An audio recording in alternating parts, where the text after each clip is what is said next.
Hey guys, how's it going? It's Justin here from the morning show.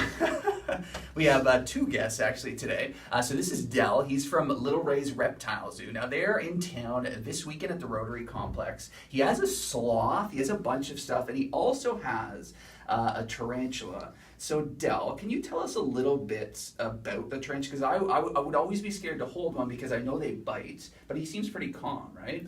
So, yeah, a common series of questions we get all the time. Can it bite? Does it bite? Why is it not biting you? I brought out a tarantula. You said, well, we know they bite. That's a statement you can say about literally any animal. Child, dog, tarantula, anything with a mouth can bite. But there is no more reason for this to bite me than if your pet dog was in here and you let me pat it. As long as we're treating the animal nicely, it's not a wild animal. It's an animal that used to be someone's pet. They're well socialized. There's no more reason for this animal to bite us than for your dog to bite me if you would bring it into the studio and introduce it to me. So it comes down to respect, right, for the animal? Respect the animal, and none of the animals that we have are wild animals. So all of the answers that apply to your dog, if I were to ask you, this is so weird, you brought your dog in, why is it not biting me? You would say, well, it's not like a wild animal. We didn't find it in the forest. It was born and raised with people. It was well socialized, and we're not threatening it. We're handling it the way it likes. All of those answers apply to the tarantula as well. What is the tarantula's name? Does it have a name? We have like dozens and dozens of these. If it has a name, I don't know it, unfortunately. We have multiple nature centers across Canada and the US now, so I don't know every single animal, yeah. One more question, because I do want to hold him. So I've never seen a tarantula up close. It actually has like little hairs on it. Is there a point to those? Like, is it? Yes, so not all tarantulas have these, only what are called New World tarantulas, so North and South American tarantulas. And these are basically itchy hairs. Okay. So their first defense isn't to bite. If you were to sneak up on this animal, chase the animal, her first defense wouldn't be to bite. She'd take one of her back legs and she'd literally flick. She would do this motion. She would flick the back of her body. She would dislocate these hairs. Those hairs would fall on anyone behind her, and they would stop to scratch themselves and give her a chance to get away. And believe it or not, that is actually kind of what makes them so docile. Okay. People generally don't handle what are called old world tarantulas, like from India, for instance. There are some beautiful metallic blue tarantulas in India, but they would be jumping all over the place like crazy. They don't have this extra defensive hair, so they bite more readily because they don't have that extra defense. Their venom tends to be a bit stronger. But even that said, I would love to hold them, yes. Yeah. Okay. Although this is a venomous animal, a bite from this would be less painful than a bee sting. Wow. There's actually no such thing as a deadly tarantula. Okay. I'm a little scared of spiders, but like It's very common. Arachnophobia is always one of the top fears. And he feels like he's very calm. Yep. And he's almost like putting me at ease, I feel like, because he moved around a lot more on you, I noticed. So as long as we stay still, they stay still. They spend about 99% of their lives motionless. Oh, really? They're very low energy animals. They conserve energy most of the time. They stay in their den most of the time. The record for going without food for these guys is over 2 years. Wow. So they're very low energy animals. And actually stuff like energy dynamics, calories, that's actually something we talk about with the sloth as well, because the sloth is also a very low energy animal. So we talk about, is it better to be a fast animal? Is it better to be a slow animal? Is it better to be big and muscular or small and weak?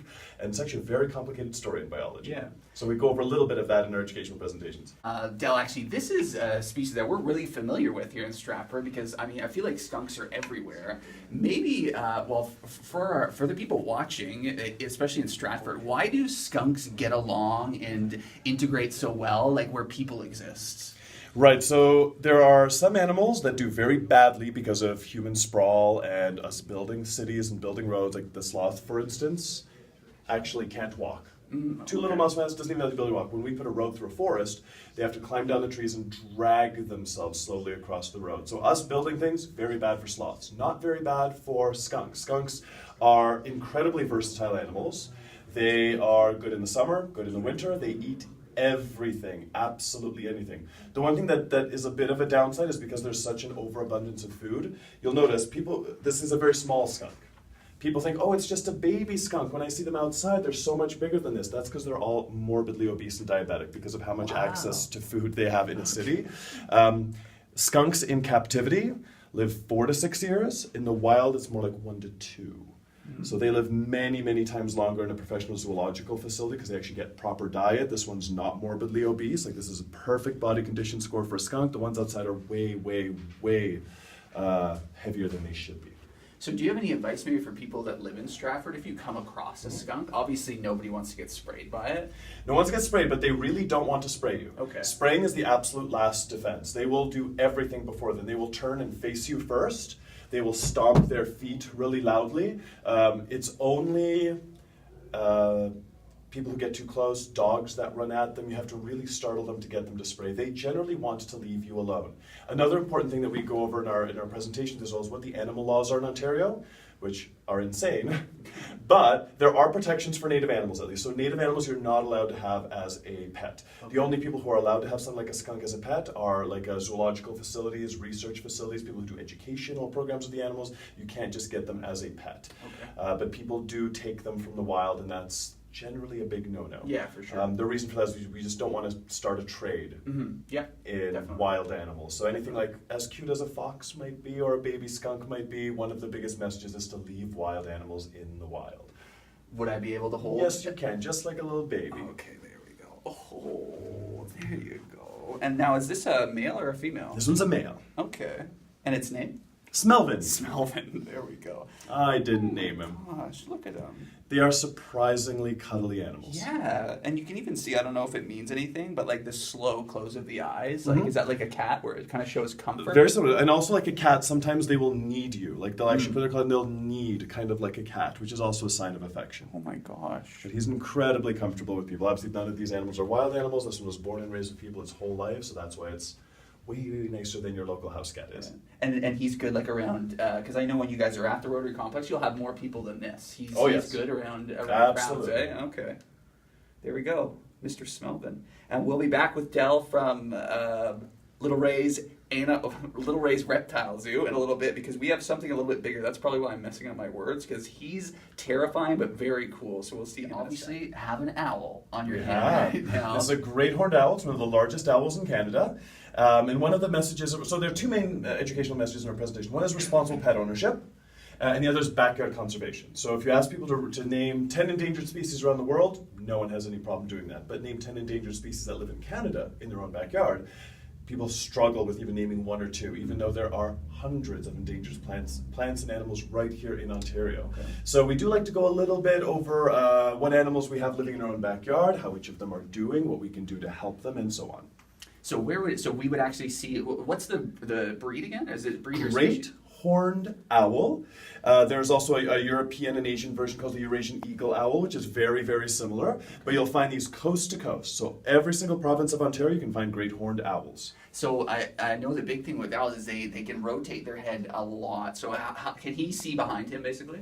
270 degrees in each direction. Oh, wow. So it's more than all the way around. It's more than 360. They can't do the sort of Linda Blair spin your head around thing from The Exorcist, but pretty far, much more flexible than our necks are. And obviously the big eyes. So that's kind of his thing, right? Like, how do his eyes work? How can he see? So out of all the birds of prey, because these are birds of prey, you have owls, vultures, eagles, hawks, and falcons. You'll notice out of all of those, none of them are nocturnal, except the owl. So as a result of that, it means the owls are the only ones that can hunt at night, so they don't have to compete with other birds of prey. But the slight downside is their brains are not as big. Okay. So actually, their eyes take up over 2/3 of their entire skull.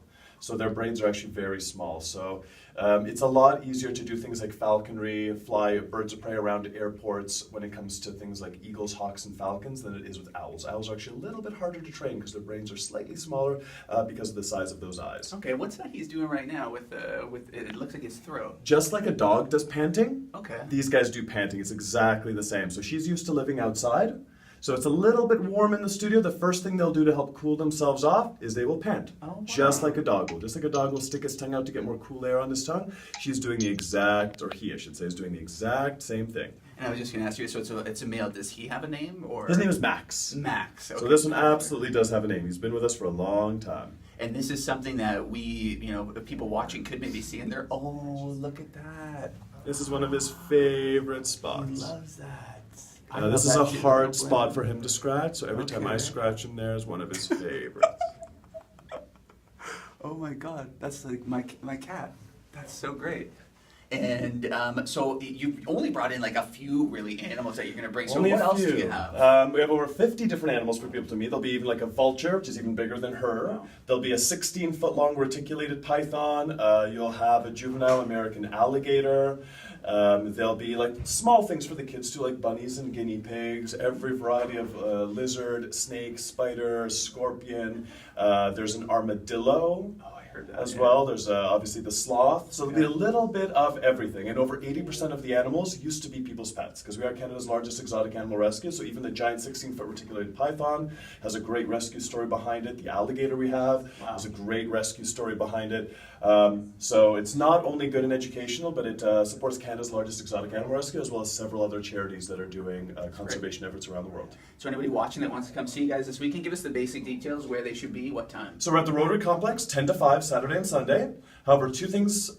Firstly is if anyone can't come because of crowds or noises, you have special needs kids, maybe someone with autism or someone who's just sensitive to noises and crowds, between 9 to 10 on Saturday is a free hour that's just for them. So there'll be no crowds, we don't run the speakers, so we always do, we have a very, very strong accessibility policy, so anyone who can't make it otherwise, please come 9 to 10 as our guests tomorrow on Saturday. And secondly, if anyone can't afford to come for some reason, we never turn away people for financial reasons, just send us a message on Facebook. We'll either offer you discounted tickets or free tickets. We want to make sure this is available to everyone. The whole point of this tour is to come to smaller cities that don't have their own major museums and zoos and science centers. So if for any reason you can't come, just send us a message and we will make arrangements for you. Yeah, thank you so much for bringing all the animals in. It's super interesting and you're very knowledgeable. So I learned a lot today about, I think animals I just see on TV and learn about, so to see them in person. Yeah, it's not every day you get to ask biologists questions about animals, Exactly. so this is your weekend if you want to come on down, and it's something for all ages, whether you're 5, 25, or 55, everyone loves animals.